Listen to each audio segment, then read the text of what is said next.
Hey, what's up guys? Trigger Wolf here, and I've noticed that a lot of traffic has been going to my channel for easy FOB or FOB defense made easy or things of that nature.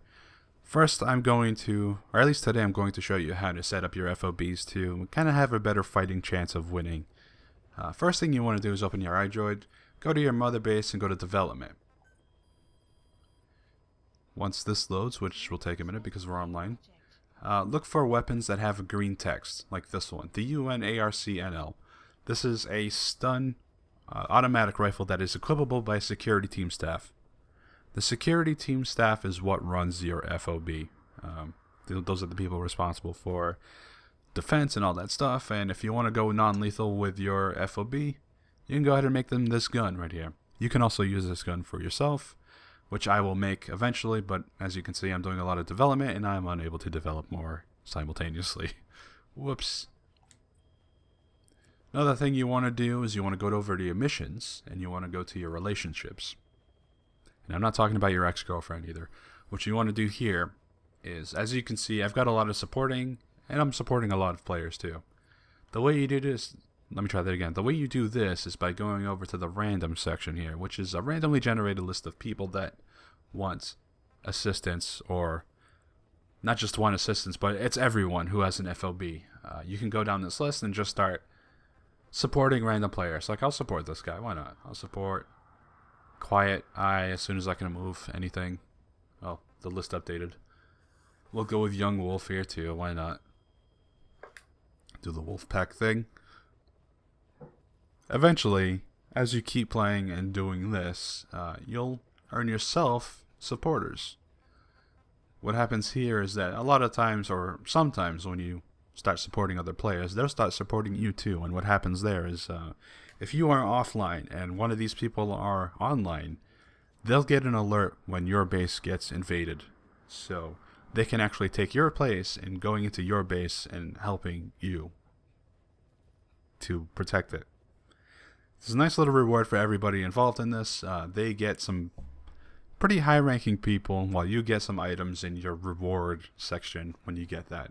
So be a supporter and you'll get supporters. That's one way to do this. Another way that you should do this, and this is how you deal with security settings and all that stuff, is you go into your staff management. In your staff management, if it ever loads, you can go into your security team and you can actually go down the list and see exactly how your security team is doing here. The security team uses your combat rating. So, like this character, this is the character I use for single player missions, so she's locked for me to just use in single player missions.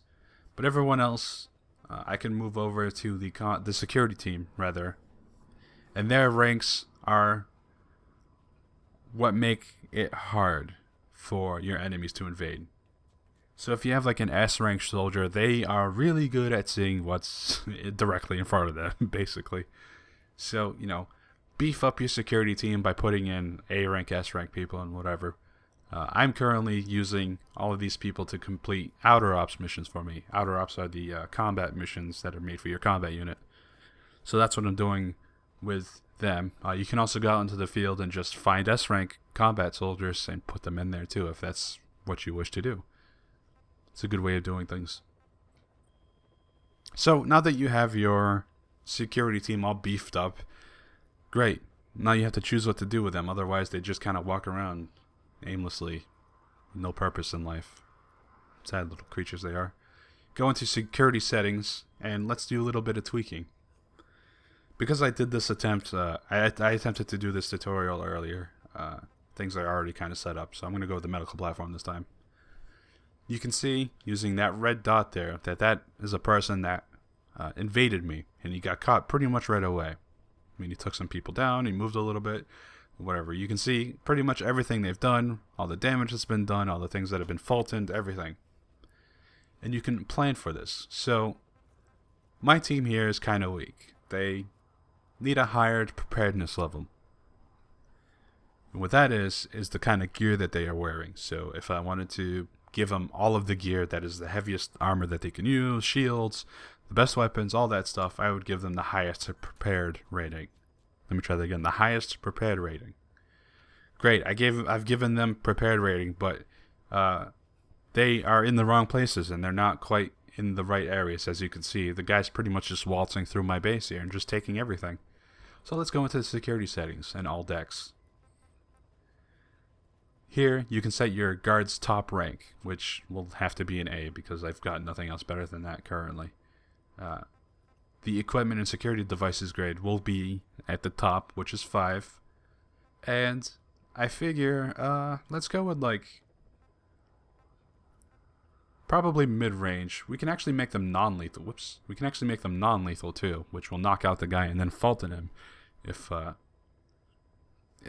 guy gets surrounded while he's sleeping, the guards will Fulton the guy and you get a free guard. Neat. But what we're gonna do is we're just gonna keep it lethal. Keep the security level up. Go through this list right here and just make sure everything is all up to date here. So you got 12 guards, 3 infrared sensors, a bunch of anti-theft devices, cameras, UAVs, all that stuff. Good stuff to have here. Great. Apply to this platform. Now we have to pick what we're going to do with the guards. Looks like I've got a bunch of things already set up here. But I'm not quite happy with the way that pretty much a guy just ran through without all my guards noticing.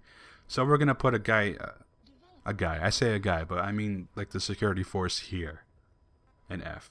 So that area should be blocked off now. My general rule of thumb is that I should always cover bridges or bridge points or things of that nature. Places that are like choke points. So it looks like that guy just managed to walk through C without any problem. So it looks like I need to put a guard on there too. So what I'm going to do instead is I'm going to take D and I'm going to put him on C. Yeah, that looks good. Problem is I just now opened a spot where there are no guards. Thankfully, E should take care of that, and it looks like there's a big open space between, D and C. So C should take care of D too. Great. So it looks like the guy's entrance is covered. It looks like his approach position is covered, and it should be fine from there. A is open because it's just a bridge that leads onto a base that he can't get into through the FOB. So, we don't have to deal with that. See, it's just a connecting bridge. So this looks like a good setup. So the things you're looking for are entrance points, where all the combat is taking place, and choke points. And I'll show you choke points in a second. This looks like a good place to be right now. I think I need a guy on A. But I can't really spare anybody right now, so this will do. We'll come back and check this later and make sure that we'll come back later and check to make sure that this is all set. If somebody else invades this area, great. Let's go on to a bigger platform, shall we? Let's go to my highest platform, which is the either command, combat, or R&D. We'll go with like the command platform. What I've done here is I give everyone a preparedness level of the highest, which is 2.5 mil to cost. Apply to all on the command platforms. Great. So on the first deck, first of all, we're going to check the main deck here. Looks like everything's all set. Everything's all set at maximum there. So what I've done here was I had covered the bridges because they are choke points with guards. The best way that you're going to sneak around this is by going on the underside of the bridge, which you can do. But what I've done to prevent that is I put guards where there would be stairs leading up, back up to the main platform, because you have to go up to the main platform again to get to the core. So that's what I've done. I've even put some people on this bridge for some reason. Well, we're not going to deal with that right now. Great. Next platform. Make sure you do the same thing. There are guards protecting those platforms. It looks like I've got some empty spaces for some reason, so I'm going to put another one on H. And I'm going to put another one on E. Bam. Protecting platforms. Maybe I'll put that one on D. That looks good right there. Great. Go back, double check this, make sure that's all set. Awesome. Third one here. It looks it looks like most of the bridges just lead off to nowhere, so you don't really have to cover them. I've made a choke point here. This is another choke point, this bridge, right in the middle. So I put B, A, and H on it. G, we can probably move to like F. And apparently I unlocked another number 6. So I'm going to move that one to like... I'm not going to put it on E. Maybe like... I guess I'll just leave it on G. Why not? So now I've created this funnel that the guy has to go through. He either has to go through the bridge and get caught by the guy on this side or the guy on that side, or he has to go under the bridge, which is even more difficult because now I've got people on F covering that and D. It looks like I should put somebody on C, to be honest, too, but I think it'll be fine. Great, that looks good. Go ahead and do this with all of your decks. Make sure everything's all set. Go to your basic settings and make sure if you want to give them like the highest preparedness settings. Apply all to the command platform. Great, yeah, great. And that's an easy way to deal with your defense without you actually being there.